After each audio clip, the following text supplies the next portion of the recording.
Welcome to Book Talk. I'm Stephen Usery, and today we have the two most beautiful words in B movies, Bruce Campbell. Bruce, thanks for being here today. Thank you. Bruce Campbell, of course, is the star of screens big and small in the Evil Dead series, Maniac Cop, The Adventures of Briscoe County Jr., Jack of all trades, and of course, many, many more. His memoir, If Chins Could Kill, established his literary credentials, and his most recent book is How to Make Love the Bruce Campbell Way, published by Thomas Dunn St. Martin's. Bruce, when I first got the new book, I thought, great, Bruce Campbell is going to help me save my relationship with my girlfriend. Yeah. Then it turned out How to Make Love the Bruce Campbell Way is a novel. Explain yourself, sir. Well, just be thankful that it is a novel, because I don't know the first thing about relationships, and my wife forbade any attempt at advice whatsoever, because she says, you're not qualified. So the funny thing is that it actually started out as a gag relationship book. And then, I quickly realized that I didn't know anything what I was talking about, even in a humorous sense, and that it was going to be much better off in a fictional form. So it really morphed into a book, like a what-if book of what would happen if you took a B movie actor, meaning me, and put me finally co-starring in a big Hollywood A movie. What would happen? And the answer is that it's a really bad idea.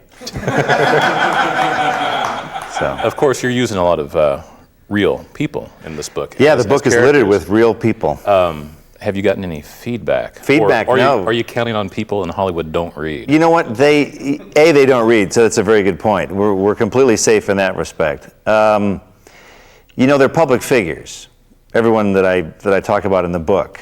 And it happens to be, so it's a novel, so it's make-believe. It's a satire, so none of it is really meant to be taken seriously at all. And finally, I'm the biggest jerk in the book. So, I just portray the characters, the real people, pretty much how their public persona is. Richard Gere is a peace-loving Buddhist, and so why not trash his penthouse in a fist fight? That was my theory. So that's sort of what the whole book is all about. It's kind of poking fun at Hollywood, because I think Hollywood desperately needs to be poked fun at, because they take themselves so seriously, but their movies are so stupid. Why did you pick Mike Nichols? Was it because of all the troubles he had with Town and Country, or? No, I picked, what I did is in the book, I created a package, because everything in Hollywood is about a package. So I picked a package that I thought would actually get made. That if you had a generic love story called Let's Make Love, starring Richard Gere and Renée Zellweger, directed by Mike Nichols, that Paramount, and produced by Robert Evans, that Paramount would probably make that movie. Now, in the book, you referred to Paramount as Paramount. Now, what's the difference between... No, Paramount is only in the graphics. In the graphics. Paramount is in the paper. There's a weird distinction between... You don't want to mess with a company's logo. They get really crappy. Gulf and Western would come after me with long knives and men in alleys at night. If I made fun... So it's really... We just took the Mad Magazine approach. We just tweaked everything a little bit. We tweaked... The graphics are half the fun of the book, is that, there's fake business cards, there's fake DVD covers, and we had to just tweak everything enough that we wouldn't get hollered at by the judge. Now, how did the idea to put such a graphic element to the book come about? I've always liked graphics. To me, it's all different forms of, it's just visual entertainment. I just like to entertain people, hopefully with words, but in this day and age and with limited attention spans, it's kind of nice to have something to look at, too, in case the words are too boring. The first book has tons of graphics, just because it was handy to show my world in the B movies with the use of photographs, and I got kind of used to having them around. And this book, because it's so ridiculous, lends itself to a lot of tangents and rants and things like that, and graphics can help you do that. Now, what did your editor think when you said, let's scrap this and turn it into a novel? Or was it Well, the editor and I were hashing around a long series of notes one day and started spitballing all these ideas, and there was a long pause on the phone, and we finally sort of realized it at the same time. We went, we're crossing the line here, aren't we? We're going from nonfiction to fiction. And he went, yeah, I think we are. So we decided to notify the publisher of that. And they were like, oh, how wonderful. So they were okay. They didn't really know what we were making until we turned it in. And that's okay, because neither did we. In your placement in the bookstores, are you actually getting on the fiction shelves, or are they trying to move you over to entertainment, or how's that working? Oh boy, I don't know. I don't even know where I am in bookstores. I don't really pay attention. The first book obviously is either under actors or autobiography, something like that. This one, hopefully, I think it might be in the humor section. I've seen it places like, which is fine. Now, of course, you mentioned that you come across as the biggest jerk in the book. Yeah, I'm a moron in the book, no question about it. So what are the differences between you, Bruce Campbell, and the Bruce Campbell of fiction? Hopefully everything, because in the book I'm a desperate idiot. Who really wants to desperately want to finally be in an A movie, and personally I could care less, because the A movies are mostly boring to work on, because they take too long. I bring the thickest book I can find when I work on a big A movie, because they're moving at a snail's pace. One time I was making a low-budget movie called Running Time, which is a real-time crime drama shot in 16mm black and white. It was an absurdly sort of ambitious project for $110,000. So I was comparing my daily shooting ratio to a friend of mine who was working as an assistant director on Men in Black. And we were just comparing notes that they took 14 hours to shoot an eighth of a page. We took 6 hours to shoot 10 pages. And what that does is, after a while, it gives you a reverse arrogance. That we can do what the A movie guys can do, because we can always slow down and spend more money, but they can't speed up with less money. So I believe if you can do B movies, you can do anything. So what do you think major movies lends themselves to going so slowly? Is it the union people? Is it just everyone wants everything to be It's because you have a helper, an assistant, and a second, and a third assistant, a guy to pick up cable, a guy to clean the cable, a guy to wrap the cable, a guy to look at the cable, and the old joke is, how does a Teamster tell a bedtime story? Once upon a time and a half, So, those are structures that set up, it makes it a big bloated production where, in my feeling, you can work a lot more efficiently with fewer people. And also the cappuccino budget. Well, just everything is slow. You have to set up this massive food table that's just there all the time. And so in between shots, people are just going, should I have the blue M&Ms or the bean dip with and the people are always making these fancy things, and to me that has nothing to do with making movies. So you got your start making movies very early. So many of your high school classmates have gone on to careers in the movie business. Isn't it amazing that such a small town can come up with so many? Yeah, it's weird. It's weird that we're still all friends, because it's I don't know a lot of regular sort of folks in any walk of life who have half a dozen friends from high school that they still hang around with, other than people who've never left their town ever and will never leave their town. But in this case, we're still in the same industry. The guy who shot the photo on the cover of the book of Make Love the Bruce Campbell Way is, I met him in kindergarten. And I just like working with people that I already know. So you don't have to reinvent the wheel every time you do it. And that probably speeds up. Ted Raimi, who's in Man with the Screaming Brain, I used to babysit him and take him to cello lessons. That's how I got free food over at the Raimi household. It also gives you a little pull as the director. Well, yeah.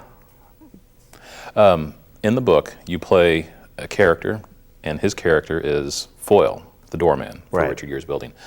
And Bruce Campbell in the book goes through a ton of research to get the character just right. Yeah. How much research did you do on the research? Well, the good news about writing a novel is you can just pull it all out of your head. And that's mostly what I did. I live in the woods in Oregon. So I wasn't going to go running around to some Savannah Gentlemen's Society to do research on a gentleman. I just made it up. That's the beauty of writing a novel. You fake it, and hope that people will buy your baloney.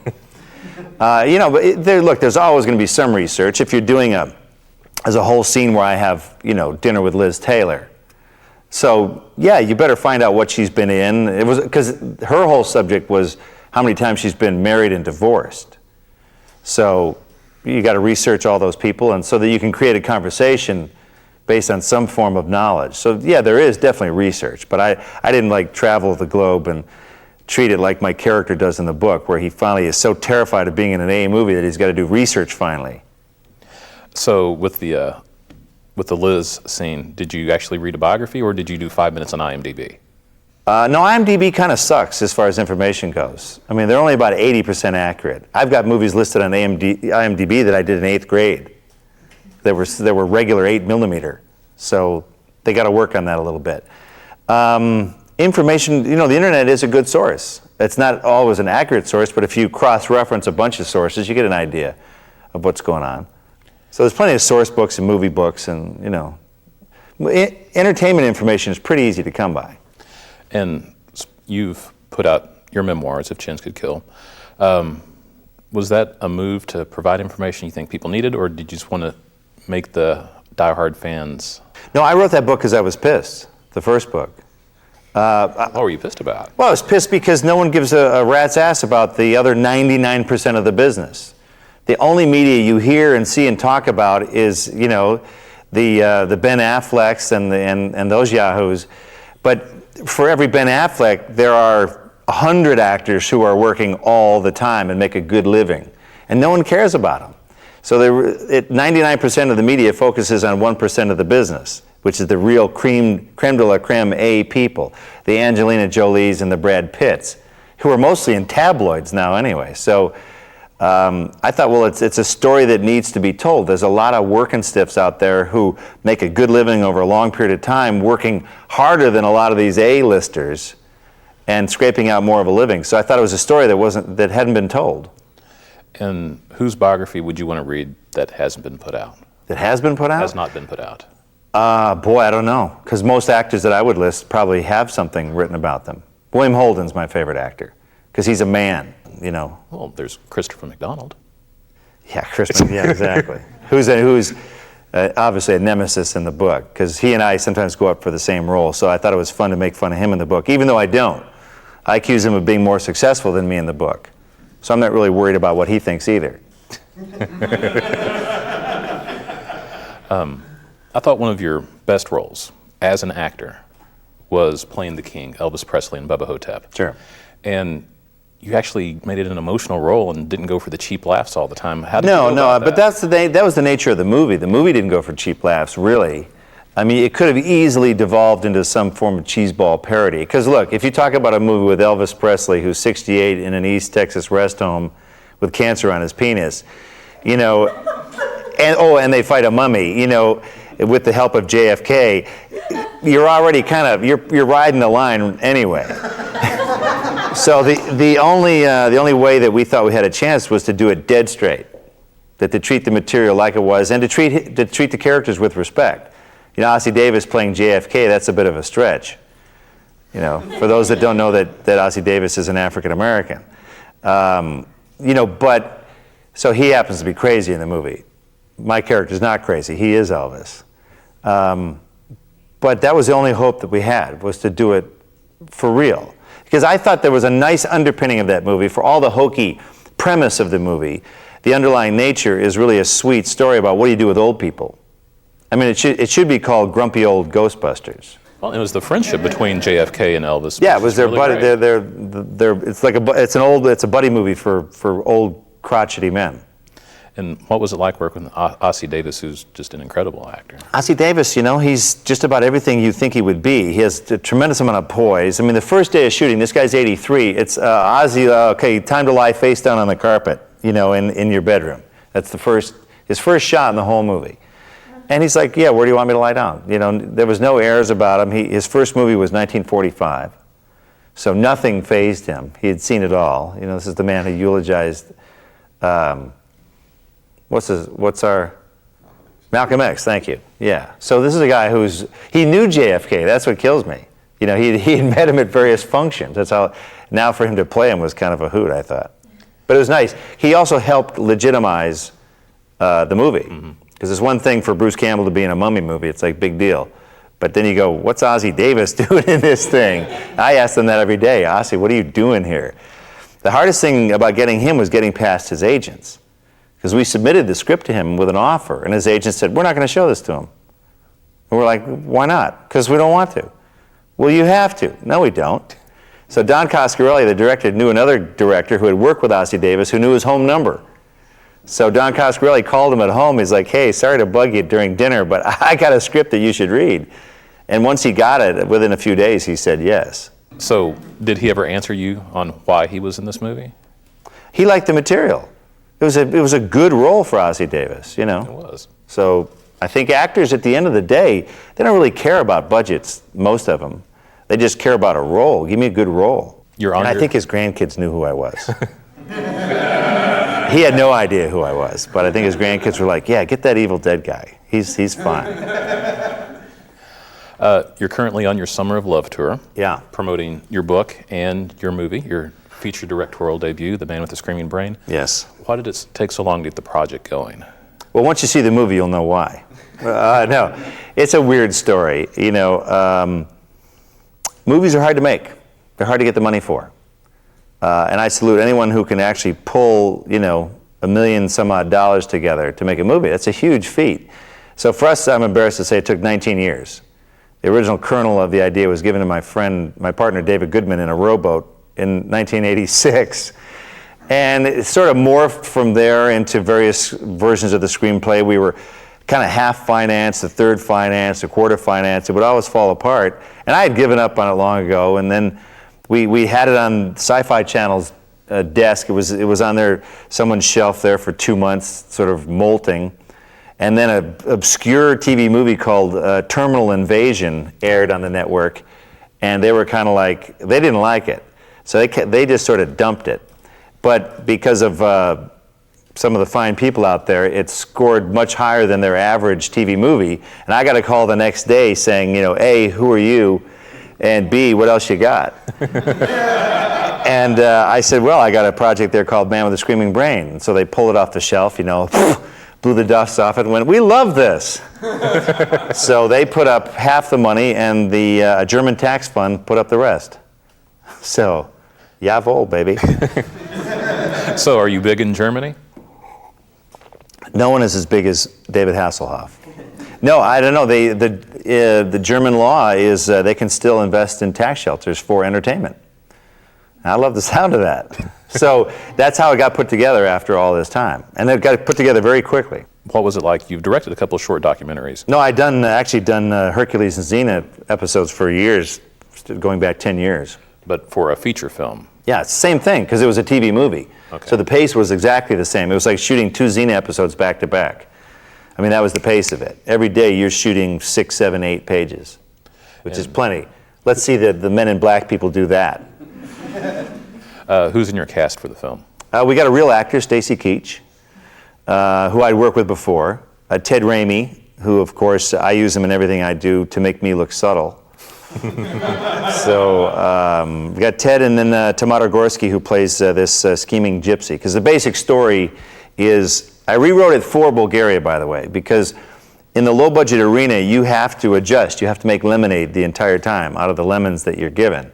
And this lemon was, you are shooting in Bulgaria. And I'm like, are you serious? That's 2 countries away from Iraq. You know, what if a Scud missiles goes stray? You know, so they shoot there because the average Bulgarian makes $110 a month. And a friend of mine, they wanted me to do 2 movies back to back. So a friend of mine made a movie, we made a movie together. And I called him up. I said, hey, the good news is we're going to make your movie. The bad news is you're going first. Because I didn't know what it was like to shoot in Bulgaria. You know, what was the actor situation, the crew, how fast do they go? Are they any good? Do they know what they're doing? And he cursed me every day. But I thanked him every day because I stole all of his actors, all the actors that I thought were good, because there's no audition that's as good as being on a set. Mm-hmm. So I cherry-picked the ones I thought were good. So how does a union workforce compare to a former communist workforce? The union they move about the same speed. You know, a big bloated union workforce. It takes 7 people to get one thing done. You know, and in Bulgaria, they're emerging from communism still, but they have that kind of poker face look. First of all, this is sort of a half comedy, this movie, and you would know it by the crew. I mean, they're sitting there smoking a cigarette with absolutely no expression on their face. For a month, I'm going, boy, this either sucks or you guys there's something wrong with you. So I assume there was something wrong with them. Well, they knew you have to play it straight for a comedy to work. I guess so. But in this particular case, they were incredibly hard workers, but under communism, they waited to be told what to do. So they would just wait to be told what to do. So if I had a shot list that said I've got a scaffolding where we want to put the camera up on a scaffolding, shot number 6, no one would go down and go, hey, they need a scaffolding, better put that up right now. They would just wait to be told, put the scaffolding up, and then they would do it. So it wasn't a real proactive situation. And there was always what I called the Bulgarian surprise. And that is? Well, you never knew what you were going to get. Bulgaria was like a box of chocolates. You never knew what you were really going to get at the end of the day. Everything was through translators. So you hope that what you told them and what they told the prop department was correct. I bought a dry erase board. I just drew everything. Here's what this pipe should look like. You know, psh, psh, huh? Da. And they'd go, da. You go, all right, let's see what happens. Any pleasant surprises come out of it? Pleasant surprises? No, not really. No, you know, I needed a Vespa. Very simple thing. Get me a Vespa. I need to paint it pink, put girls' tassels on it, and wreck it. So we went through this round and around and around. Give me a Vespa. Can I see a picture of a Vespa? Of course. So they showed me a picture of a Vespa finally after a couple of weeks of tormenting them because, you know, I said, we're about to shoot. How's your Vespa coming? So they finally get it. Can I paint it pink? Yes, of course. Can I wreck it? Of course. So about a week later, we're shooting. I come walking out of this set that we're working on, and across the street is another unit that was shooting the shot of the Vespa being wrecked. And I look over at my translator, Asia, and she's crying her eyes out. I thought, that's odd. A Bulgarian showing emotion. And so I said to my assistant director, Joel, why is Asia crying her eyes out? He goes, oh, because that's her Vespa. It was a gift from her father on her birthday. Yeah, that's the Bulgarian surprise. So, in the money that you save by paying people maybe $120 a month, but the inefficiency of the language barrier, do you think you came out even on that? You have to talk to the Sci-Fi Channel about that. I have very strong opinions about shooting in strange places for no good reason. Because look, my original story was set in East LA. So I said to the Sci-Fi Channel, and you know, Bulgaria has no people of color, period. End of story. And I said, who would play the Latinos? The gypsies, who have no written language? That's going to work great. You know, they're going to love all those memos we're sending out. So I convinced them to let me rewrite it. So it takes place in Bulgaria. And so it's okay, all my actors talk funny, but they're Bulgarians. It doesn't matter. So I'm the ugly American. So is a Mad Scientist movie funnier in East LA or in Bulgaria, do you think? I think it worked better in Bulgaria because we sort of did it as he's a rogue communist scientist, because Stacy Keach plays that. I play a pharmaceutical magnate who's going to Bulgaria to take advantage of their crumbling infrastructure to diversify his company and get some big tax write-offs. So I'm just there to make money, but through a strange series of events, I wind up getting half the brain of a former communist KGB operative in my head. So the capitalist and the communist must reconcile their differences to team up and find the scheming gypsy that killed them both. What can I say? You'll never see it on an airplane. Now, you're touring with the film and you're showing it on all your stops. What's the reaction from the audience like then? So the reaction's been pretty good, you know, for people who like weirdo movies. I mean, it's a weird movie. And what's it like to be a barnstorming film exhibitor? I think it's great because it's really given me a chance to see that there is in fact a backlash to the, you know, AMC 90s, where, you know, the giant boxes with their stadium seating and all that sort of stuff. People still like going to theaters that have sticky floors and big velvet curtains, you know, from the 20s and 30s. I was at the Tampa Theater in Tampa, and that's from 1915. It's the most ornate theater you've ever seen in your life, and it's really been a treat to go to have Man with the Screaming Brain play almost predominantly in art houses. There's something kind of fun about that, you know, something that could be cast off easily as a Roger Corman movie, you know, is playing where you would have some other, you know, very obscure subtitled foreign movie. You also have another movie out. Because, you know, nobody takes movies like that seriously. Even though when I wrote it, I was serious about writing it and put in what I felt was a lot of effort. When we made it, we put in a tremendous amount of effort. But nobody takes that movie seriously. The best review I've gotten for that movie is, for a piece of crap, it's really fun. Because, you know, that takes you back to the German. When you have a strange genre like that, people just, they'll never take you serious. It could work like gangbusters, but they don't care. Because they think that you don't care because it's called Man with the Screaming Brain. They think that you're not being serious. Yet, yeah, we are. Well, not many people set out to make a bad movie. No, well, some people might, but I don't. I've made plenty of bad movies, but it's not like we tried to make a bad movie. You also have another movie out in the theaters right now, Sky High. Sky High, yeah. What was your Disney experience like? Bruce Campbell in a Disney It's my third Disney movie. Really? Yeah. I mean, I made one of they've done so many versions of The Love Bug. I've done a version of The Love Bug. Television version. Yeah.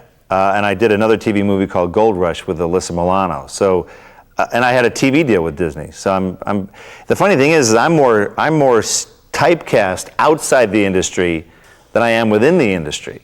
Within the industry, I can make a Sky High, and I can make a French film called La Patinoire in Paris, you know. But outside the industry, you know, yeah, you're that Evil Dead guy, aren't you? You know. So, and that's okay by me. I'd rather have it that way than the other way around. So, do you have another film idea in the line that you want to? Oh, I got plenty of ideas. And 19 years from now, I'll get it made.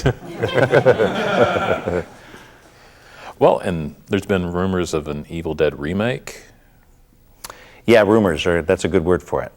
Okay. If it is done, I don't even know necessarily that there would be an Ash character, because a lot of people had a visceral reaction to that sort of various bits of news that got out there. And if we did do it, it would be for our Detroit investors who got us into the film business that we owe a great debt of gratitude. And if we did do it, it's our own series that we're continuing. Okay, so you have the rights on that. Oh, sure. Okay. Yeah. But it doesn't mean it's going to be made. We don't know yet. Sam Raimi's busy with a little series called, oh yeah, Spider-Man. That's it. And of course, with the Evil Dead, you have a huge fan base that's really built up around that. Yeah, there's a lot of classy people around the world. You have one of the most intense and loyal fan bases, it seems, in Hollywood or the acting world. At what point does a fan become a fanatic? When they go through your garbage. And I haven't had that problem yet. I live so far out, no one really knows where I live. You do live far away from Hollywood now. How does that play into your career? It plays great. You know, I never would have moved to Los Angeles if it wasn't for the film business. I'm from Michigan. I like air that you can't see. You know, I put in my time in Los Angeles, and I did you know, they don't make movies in Los Angeles anymore. They make them in Bulgaria, and I worked in New Zealand and South Africa and France and every other part, and I worked in every major city in Canada. So they don't make movies there. I did a column, A and B, one year, of where did I work? In Los Angeles or out of Los Angeles? And it was 70% of my work was outside of LA, and I went, all right, I'll lose 30% of my work, so what?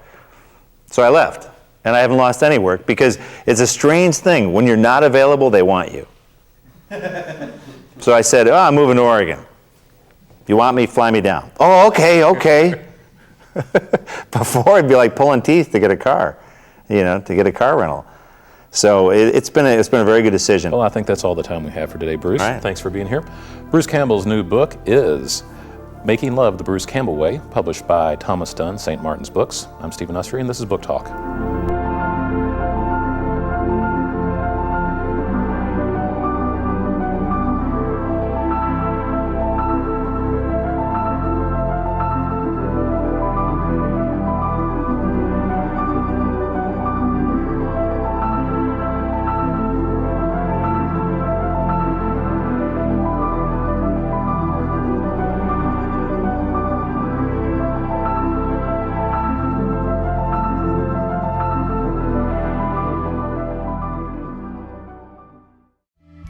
You're watching the Library Channel, a broadcast service of the Memphis Public Libraries and the City of Memphis.